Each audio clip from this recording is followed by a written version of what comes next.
여러분, 감사합니다. 오늘 본문 말씀, 고린도전서 12장에 나타나는 그 성령의 나타남에 대한 본문입니다. The manifestation of the Holy Spirit. 네, 성령께서 자신의 능력을 manifest 하는 이 영역에 대해서 여러 가지 케이스들을 표현하고 있는데요. 이것은 바로 오순절 성령 강림 이후 성령의 부어지심을 통하여 드디어 초대교회가 시작이 되었고, 그래서 사도행전 28장에 자세히 기록되어 있는 것처럼 이 초대교회의 모든 성도들은 성령의 그 충만함을 힘입고, 그리고 성령의 인도하심과 성령의 주권과 그리고 성령의 나타나심을 통하여 말씀을 전할 때 나타나는 말씀에 따르는 그 표적과 함께, 그래서 강렬하게 아주 들불처럼 초대교회가 확산되어져 갔던 것을 보게 되고, 핍박과 모진 시련 속에서도 그들은 절대 꺼지지 아니하고 더욱더 강력하게 로마 제국 전체를 향하여 확산되어져 갔던 그 초대교회의 역사를 잘 압니다. 그때 그 초대교회를 를 위하여 교훈하면서 바로 이 고린도전서 12장에 성령의 나타남에 대해서 기록하고 있는 것을 보게 됩니다. 제가 오늘 여러분과 함께 나누려고 하는 것은 어, 이제 초대교회 이후 너무나 느슨해지고 그리고 교권주의화되어지고 그리고 성령의 주권적인 역사가 교회 내에서 거의 사라지게 되어진 고대교회 이후 중세 천수백 년 동안의 그러한 암흑기를 지나서 드디어 16세기 종교개혁을 통하여 드디어 성경에 나타난 그 구원의 진리와 그 성경에 나타난 그 모든 진리들이 이제 종교 개혁자들로부터 이제 계시되어진 바가 이제 점점 더 우리에게 다시 한번 풀어지기 시작합니다. 그럴 때에 드디어 이제 성령님의 그 잊혀졌던 그 능력과 사역과 그 주권이 이제 중세 천수백 년을 지나서 이제 종교개혁과 함께 드디어 말씀을 통해서 진리의 세계를 궁구하는 개혁자들을 통하여 그때부터 이제 점점 더 우리에게 구현이 되어지기 시작하는데, 그러면서 제가 오늘 말씀을 나눌 그 요지는, 그러면서 16세기 이후 계속적으로 하나님의 주권적인 역사 속에서 성령의 사역과 그 주권적인 통치가 점점 더 우리 교회 속에 이제 드러나게 되었다라고 하는 것입니다. 그래서 오늘 먼저 소개할 것은 가장 그 마지막 경향성이라고도 할 수 있는 그 성령의 그 세기마다 나타났던 성령의 그 핵심적인 그런 강조점 가운데 특별히 20세기 이후에 두드러지게 나타나는 하나의 현대 교회사의 특징적인 것이라고도 할 수 있는 그 카리스마틱 크리스티애니티, 즉 은사적 기독교의 그 강력한 그 확산에 대해서 먼저 말씀을 드리고 난 다음, 그런 다음에 그것이 과연 종교개혁 이후 성령론의 그 복음적인 성령론의 계시의 역사에 있어서 어떤 의미를 두고 있는지를 우리가 한번 전체적으로 종합을 해 본 후, 그렇다면 앞으로 우리 복음적인 교회들의 성령께서 이런 통전적인 성령론의 그런 가치들과 함께 세계 선교에 어떻게 강력하게 성령의 역사가 나타나게 될 것인가 라고 하는 것까지를 우리가 함께 살펴보려고 합니다. 그래서 이렇게 한 세 단계로 나눠지는데요. 각각 그 세 단계를 좀 설명을 돕기 위해서 세 개의 그 자료를 좀 준비했습니다. 그 첫 번째는 우선 20세기에 일어나고 있는 그 은사적 기독교에 대해서 먼저 살펴보도록 하겠습니다. 네. 이것은 20세기 이후, 이제 20세기 이후라면은 여러분 아시다시피, 미국에서 20세기 초, 캔사스 토페카에서부터 시작이 돼서 LA 아추사 거리로 확산되어졌던 그 펜테코스탈리즘, 찰스 파함과 그리고 시미오를 중심으로 한 그 오순절 운영, 펜테코스탈리즘의 그 시작으로부터 은사적 기독교가 이제 시작이 되는 것으로 우리가 평가를 하고 있습니다. 특별히 은사적 기독교라고 하는 것은 칼라 포위가 먼저 사용했던 용어인데요. 다시 말하면 성령의 은사들과 나타남을 특별히 강조하면서 일어난 그런 성령 운동을 은사적 기독교라고 하는데 이것이 20세기 초에서부터 시작이 되어진 것을 보게 됩니다. 그래서 이 은사적 기독교에는 20세기에 한 세 가지 정도를 들 수 있는데요. 20세기 초에 일어났던 그 클래시컬 펜테코스탈리즘이 있고요. 그다음에 1960년대에 일어난 카리스마틱 리뉴얼, 그다음에 1980년대 후반부터 일어난 The Third Wave, 이 세 가지를 다 통틀어서 그 은사적 기독교라고 볼 수 있는데요. 이 각 세 개의 그 흐름들이 다 나름대로의 그 특징들은 있는 것으로 보게 됩니다. 우리가 잘 알고 있는 그 하워드 스나이더는 말하기를 은사 운동 또 이 은사갱신론을 피롱한 은사적 기독교는 오늘날 가톨릭이나 개신교에 가장 강력하게 영향을 주고 있는 20세기 교회사에 있어서의 가장 큰 주제 중에 하나다라고 이미 강조한 바가 있습니다. 스티븐 랜드가 이미 오래전에 소개한 자료에 의하면 1980년대 후반에 벌써 은사적 기독교인들이 3억 이상이 은사적 기독교인이라고 했고 1990년대의 한 통계에 의하면 전 세계적으로 어, 그 많은 사람들이 특별히 데이빗 그 통계학자인 그 데이빗 바렛이 말한 바에 의하면 88년도에 약 3억 정도이고요. 그리고 2000년도에 이르면 약 5억 이상이 은사적 기독교가 될 거라고 내다보았는데 아닌 게 아니라 똑같은 그 바레트의 그 통계 예측에 의하여 2024년 현재 전 세계의 은사적 기독교인들은 최소한 약 6억 명 이상으로 추산되고 있습니다.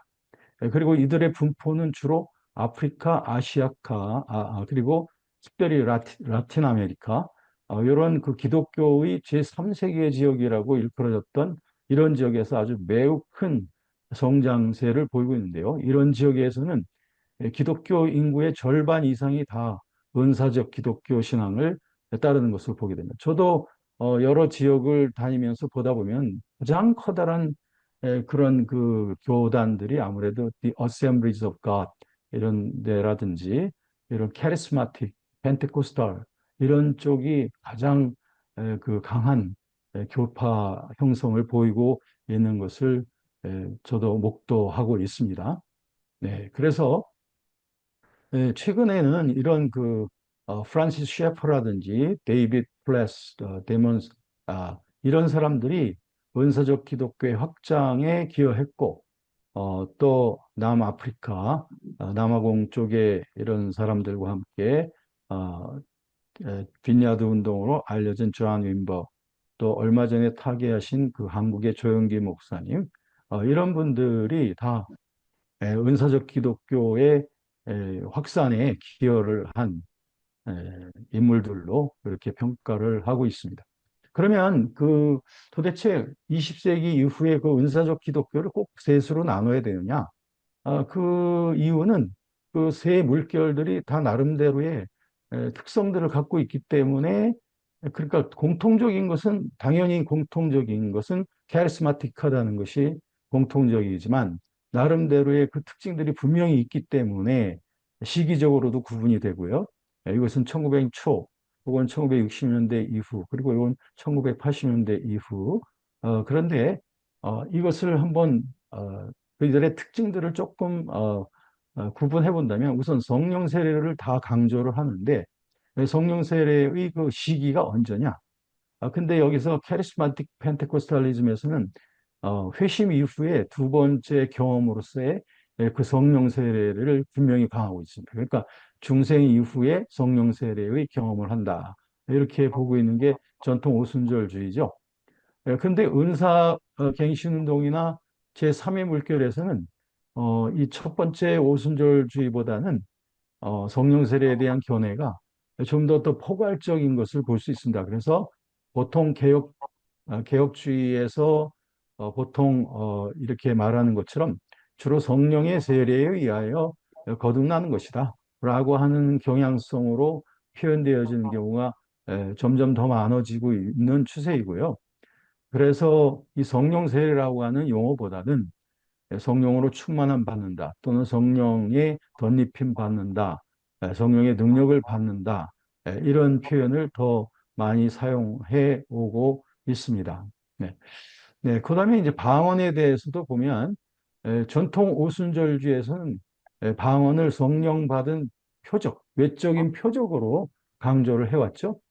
우리 한국의 The Assemblies of God의 대표적인 그런 조영기 목사님도 역시 그분의 그 하나님의 성회의 신조를 그대로 따라서 성령 세례 받은 외적인 표적이 바로 방언이다라고 하는 그 견지를 계속 유지하고 있는 것을 보고 있고요. 그런데 그에 반해서 은사갱신운동이나 제3의 물결에서는 이 방언을 꼭 뭐 성령 세례 받은 체험이라고, 성령 세례 받은 증거라고까지 말하기보다는 하나의 성령의 은사 중에 하나다. 이렇게 표현하는 그렇게 포괄적으로 이렇게 확산되는 것을 보게 됩니다. 그다음에 전도에 대해서도 가장 전통 오순절주의에서 전도에 대한 강조가 매우 컸죠. 그런데 그에 반해서 은사갱신운동에는 아무래도 처치 리뉴얼, 그 교파 자기 교회를 은사를 통해서 갱신시키는 것이 목적이기 때문에 그렇기 때문에 이 전도에 대한 강조점은 좀 오순절 전통 오순절 운동보다 약했던 것을 보게 되고요. 그런데 이제 제3의 물결로 가게 되면 이 빈야드 운동에서는 또 전도에 대한 강조가 많죠. 그래서 존 윈버 같은 사람이 파워 이반젤리즘, 또 파워 힐링 이런 것들을 강조하면서 특별히 하나님의 나라가 사단의 권세를 제압하는 능력으로 나타난다. 마태복음 12장 28절에 의거하여 조지 엘던 레드 풀러 신학학자죠. 이 사람은 이것을 굉장히 강조한 것으로 보여집니다.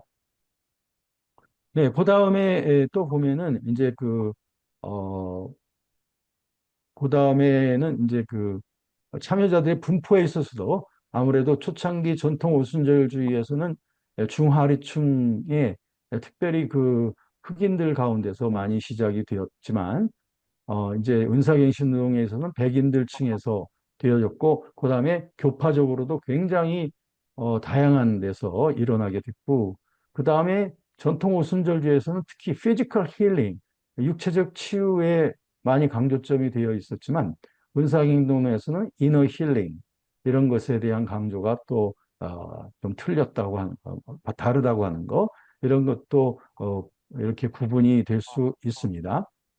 네, 네. 이렇게 세 가지 운동을 좀 우리가 구분을 해 보았습니다. 이제 두 번째로 볼 것은 이런 20세기 이후에 그 카리스마틱 리뉴얼이 어떤 어, 어떤 그, 개신교의 역사의 흐름, 성령론의 흐름 속에서 어떤 위치를 취하고 있는지에 대해서 살펴보도록 하겠습니다. 음, 네, 어, 네. 이것은 개신교, 이제 종교개혁 이후, 오늘 20세기 이후에 일어난 더, 은사적 기독교까지의 그 성령론의 그 핵심적인 내용들을 좀 한번 살펴본 것입니다. 무엇보다도 개신교 성령론이 중요한 것은 중세 이전까지의 그 성경에 근거하지 않은 그런 신비주의적이고 금욕주의적인 그 영성이 아니라 성경에 근거한 성경에서 말하는 성령에 대한 교훈을 이제 제대로 보기 시작했다는 것이 바로 이제 종교개혁서부터 시작이거든요. 그래서 무엇보다도 종교개혁에 있어서 존 칼빈은 어떻게 보면 성령론의 신학자라고 이렇게 말하고 있을 만큼 개신교 성령론의 복음적 성령론의 가장 중요한 기초를 놓은 인물이라고 볼 수 있습니다. 그래서 그분의 기독교 강요를 통해서 우리들은 그 성령론의 핵심에 대해서 성령은 우리 신자 안에서 내적 증거를 주시는 영이다. 그리고 성령은 무엇보다도 그리스도와 우리 사이에 연합을 이루는 union with Christ, 그리스도와의 연합을 이루는 영이시고 성령께서 우리 안에 구하시는 목적은 바로 우리를 성화시키기 위해 sanctifying power, 성화시키는 능력으로 역사는. 그러니까 굉장히 중요한 기초석들을 이렇게 설정해 놓은 것입니다. 그러니까 이런 기초에서부터 우리가 왜곡되어지거나 어, 여기에서 빗나가게 된다면 이 올바른 성경적 성령론이라고 하는 데 있어서 우리가 의심을 할 수밖에 없는 것이죠. 그다음에 이러한 그 칼빈의 성령론을 그대로 이어받은 자들이 17세기의 그 퓨리탄스들인데 물론 시대가 바뀌었기 때문에 칼빈 같은 경우는 로만 캐토릭시즘을 반대하면서 신학을 세웠고 그러나 이제 퓨리탄스 같은 경우는 로만 캐토릭에 대한 반대라기보다는 영국 성공회를 갱신시키는 그런 목적으로 신학이 청교도 신학이 만들어졌기 때문에 조금 초점을 좀 달리하면서 그럼에도 불구하고 칼빈이 세우는 모든 기초 위에 좀 더 세밀하게 성령론이 들어가는 것을 볼 수 있습니다. 특별히 17세기는 계몽주의가 이제 유행하던 시대였기 때문에 인간에 대한 그 어떤 그 기능 심리학적인 그런 터치, 상식 철학 이런 것들이 많이 유행하던 유럽이었기 때문에 이 청교도들의 용법에 있어서도 역시 그런 영향을 충분히 반영하면서 접근해 가는 것을 볼 수 있습니다. 그래서 특별히 청교도들의 성령론 속에 강조되는 것은 양심에 대한 것입니다. 양심의 기능에 대한 아주 강력한 그 조명이 되어 있어서 청교도들이야말로 양심의 신학자들이다. 저는 이렇게 보고 싶습니다. 그리고 청교도들이 또 우리에게 영향을 주었던 커다란 유산 중에 하나가 바로 이 구원의 확신에 대한 것입니다. 그래서 청교도들은 논리적인 확신과 충만한 확신 이런 두 단계로 나누면서 구원에 대한 설명으로 들어갔던 것을 보게 됩니다. 여기에서 청교도들이 말했던 그 충만한 확신이라고 하는 것이 그 이후에 성령론에 큰 영향을 미치는 것을 보게 됩니다. 18세기가 되어지자 영국에서는 존 웨슬리와 조지 휘필드, 그 다음에 똑같은 시대에 미국에서는 조나단 에드워즈가 똑같이 갱신 운동을 합니다. 존 웨슬리는 영국 성공회에 대한 영적 갱신이 목표였고, 조나단 에드워즈는 미국으로 건너온 청교도들의 제2세대들의 그런 경직된 것을 깨우기 위해서 그들은 똑같은 그런 활동들을 했는데 갱신의 복음을 외쳤죠. 그러니까 참 복음이 뭐냐, 참 구원이 뭐냐라고 하면서 이들은 참된 구원의 열매, 구원의 확신 이것을 강조했던 것이 웨슬리의 크리스천 퍼펙션이고 그다음 조나단 에드워즈의 religious affection이었다. 똑같은 그런 강조점이었죠. 이런 유산들이 이제 드디어 부흥의 세기, 19세기로 갑니다. 이제 The Great Century라고 일컬어지는 것은 단지 선교에 있어서만이 아니라 The Great Century of Revival, 그 부흥의 Great Century가 있었기 때문에 The Great Century of Mission이 가능했던 것이죠. 이 부흥이 없었다면 그런 위대한 선교의 세기가 일어날 수 없었습니다. 이 19세기 때에는 영국과 미국을 중심으로 하여 엄청난 부흥운동이 일어나게 되는데 그 부흥운동의 무엇보다 핵심은 성령론이었습니다. 그래서 웨슬리안 홀리네스 계통에서도 이 성령에 대한 강조가 특별히 웨슬리안 홀리네스에서는 성령 세례를 강조하면서 성령 세례란 우리 속에 purity and power, 성령으로 말미암아 purity and power가 갖춰지는 그런 순간적인 능력이라고 표현했고요. 또 리폼드 계통에서도 보면은 D.L. 무디라든지 R.A.톨이라든지 또 앤드류 머레이라든지 뭐 A.B. 심슨이라든지 또 캐직 사경회의 주역들이라든지 이런 모든 사람들이 다 성령 세례를 강조했습니다. 그런데 이들의 강조점은 성령 세례를 받으면 power for service, 사역의 능력이 갖춰진다고 보았고, 앤드류 머레이 같은 사람들은 성령 세례를 받아야 그리스도의 압도적인 통치의 삶으로 들어간다라고 하면서 거듭난 삶과는 비교를 하면서 이렇게 성령 세례를 강조했던 것이 19세기였고, 이때의 성령의 충만함을 경험한 청년 대학생들이 5대양 6대주로 뛰쳐 나오게 된 것이 위대한 선교의 세기를 열었던 것이고, 그리고 그 혜택을 받은 우리 한반도 역시 그 바로 이 성령 운동의 직접적인 혜택을 받고 우리 한반도의 기독교가 되어졌죠. 이와 같은 19세기의 부흥의 열기가 20세기로 넘어가면서 20세기로 넘어가면서 세계 1차 대전 또 세계 2차 대전과 같은 그런 그 세계적인 그런 암울한 이런 일들을 겪어가면서 철학적으로도 변화가 많이 일어났을 뿐 아니라 신학적으로도 변화가 많이 일어났는데 특별히 성령 운동에 있어서도 이때에 아주 강력하게 은사에 대한 관심들이 높아져 가게 됩니다. 그러면서 이 19세기 때에 이런 성령론을 이어받아 가면서 20세기 때는 이런 전통 펜테코스탈, 그다음에 카리스마틱 리뉴얼, the third wave, 이와 같은 은사적 기독교의 이런 확산으로 20세기가 특징되어져 가게 됐습니다. 19세기 부흥과 20세기의 성령론이 구분이 되는 것이 있습니다.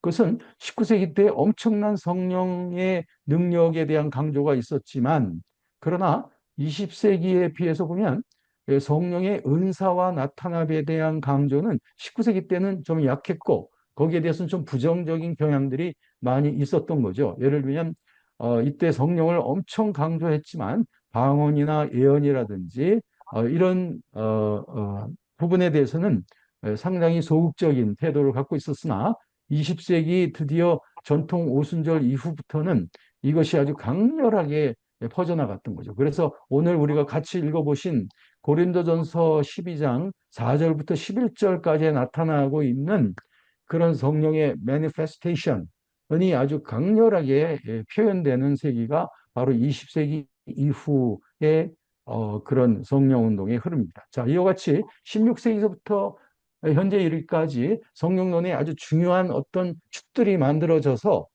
저는 이런 흐름들 중에 아주 굿 포인트들, 좋은 포인트들이 같이 모이고 또 시너지를 만들어 가면서 하나의 통전적 성령론의 흐름을 구성해 오고 있다라고 그렇게 정리하고 있습니다. 그래서 이제 마지막 한 가지의 표를 보도록 할게요.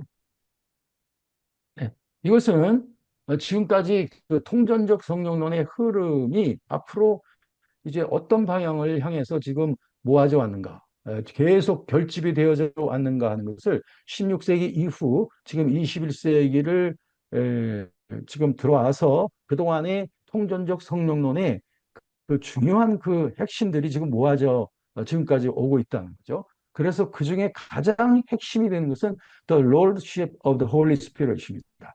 성령의 통치입니다. 성령의 인격적인 통치의 삶이 무엇보다도 가장 중요하다는 것이 칼빈의 Union with Christ에서도 강조되어졌고, 그 다음에 18세기에 조나단 에드워즈와 그리고 존 웨슬리의 이런 사역 속에서도 강조됐을 뿐 아니라 19세기 때 부흥운동에 앤드류 머레이라든지 이러한 그 성령 세례를 통하여 그리스도의 충만한 통치를 강조했던 이러한 분들이 다 같이 말하는 것이 바로 이 성령의 인격적인 주대심 앞에 복종하는 삶입니다. 이것이 지금 굉장히 강조되어져 왔던 것을 보게 됩니다. 그래서 성령의 주대심의 삶, 즉 walking with the Holy Spirit, 성령님과 함께 걷는 삶의 그 중요성이 지금 무엇보다도 강조되고 있는 그 흐름을 보고 있는데요. 그래서 우리가 성령과 함께 걸어 하는 성령의 주대심의 삶을 살 때 우리들은 우리 영혼 속에 그 purity, 우리 영혼 속에 그 성결이 계속적으로 유지되어지고 더욱더 확산되어져 갈 수 있다라고 하는 것이죠. 이처럼 중요한 교훈은 없다 생각합니다. 그래서 이런 삶을 살아갈 때 우리의 품성과 사역 속에는 the fruit of the Holy Spirit, 시 일어남으로 말미암아 the fruit of the Holy Spirit은 결국엔 우리 그리스도를 충만히 닮아가는 에베소서 4장 13절에 있는 대로 그리스도의 장성한 분량이 충만한 데까지 이르도록 이끌어 가시는 성령의 성화시키는 능력, sanctifying power, 칼빈이 말했던 즉 우리 안에서 union with Christ를 시작하신 성령은 그 마지막 지속적인 성화를 통하여 마지막 목표는 Christ likeness, 즉 그리스도 닮음의 사역, 그리스도 닮음의 품성, 이것을 향해서 나아가고 있다는 것. 그리고 20세기의 카리스마틱 리뉴얼을 통해서 우리가 이제 확인하게 되었던 마지막 경향성이 바로 그동안 너무나도 많이 잊혀져 왔던 성령의 나타남, the manifestation of the Holy Spirit이 이제 중세 동안 또 종교개혁 이후에도 여기에 대한 조명이 거의 되지 않고 있다가 점점 더 여기에 대한 조명이 되어져서 지금 오늘날 20세기 은사적 기독교와 함께 이제 우리 복음적인 우리 통전적 성령론의 전통을 이어받는 복음적인 우리의 성령 운동의 흐름 속에 이제는 성령의 나타남, 즉 초대교회 때 있었던 그 성령의 표적과 기사와 이적, 성령께서 주시는 그분의 뜻대로 교회의 유익과 하나님의 나라의 확장을 위하여 그분의 뜻 가운데서 according to his will, 그분의 뜻 안에서 드러내시는 그 manifestation 분이 지금 강력하게 나타남으로 말미암아 드디어 초대교회 때 그렇게 강력한 성령의 나타남으로 말미암아 교회가 그렇게 신속하게 확산됐듯이 오늘날 이제 세계 복음화의 완전한 성취를 위하여 다시 성령께서는 그 성령의 나타남을 활용해 가시는 이러한 사역으로 우리들이 지금 정리를 해 가게 되는 것이죠. 그래서 여기에 지금 빨간 것이 있는 것대로 이게 바로 성령께서 우리에게 강조를 하고 있는 우리 성령 사역의 목표입니다. 우리 내적으로는 거룩함의 능력을 계속적으로 증진시키는 것이고 그래서 궁극적으로 우리는 그리스도 닮은 자들로 만들어가는 것이며 그 궁극적인 세계 성취는 바로 세계 복음화의 완성을 향해서 나아가는 것이다. 네, 이렇게 좀 짧은 시간입니다만 이렇게 정리하면서 오늘날 우리들은 이와 같은 그 시대 속에서 이제 모든 잠자고 있는 또는 느슨한 교회들을 다시 깨워야 됩니다. 그래서 영국 성공회의 느슨함을 깨웠던 존 웨슬리, 조지 휘필드, 또 청교도 2세대들의 도덕주의로 전락한 2세대들을 깨웠던 조나단 에드워즈처럼 말이죠. 우리들은 교회가 깨어 영적으로 spiritual renewal이 일어남으로 말미암아 성경에서 말하고 있는 그 스탠다드로서의 그 교회 상을 구현해 나갈 수 있는 교회가 되도록 하고 그리고 우리들은 또 back to the Bible 다시 성경으로 돌아가서 우리는 사도행전 28장의 끝이 아니라 우리는 사도행전 28장 속으로 들어가서 우리는 마치 초대교회를 살고 있는 성령의 충만함을 받은 그러한 교회, 그러한 자들로서 사도행전 29장 이후를 다시 써갈 수 있는 우리가 되어지는 것. 이것이 바로 종교개혁 이후 계속적으로 확산시키고 통전적 성령론의 그 요소들을 만들어 오신 우리 하나님의 깊으신 뜻이 거기에 있다라고 생각합니다. 그래서 우리 함께 힘을 합해서 마태복음 24장 14절에 있는 말씀처럼 모든 세상, 온 세상 끝까지 복음이 전파되어야 하리 그제야 끝이 오리라 하신 그 말씀처럼 이 마지막 세대에 성령의 강력으로 세계 복음화의 성취를 신속하게 앞당겨 갈 수 있는 그러한 우리 한 모퉁이를 담당할 수 있는 성령의 강력에 붙잡힌 그러한 저와 여러분들이 되어지기를 간절히 원합니다. 감사합니다.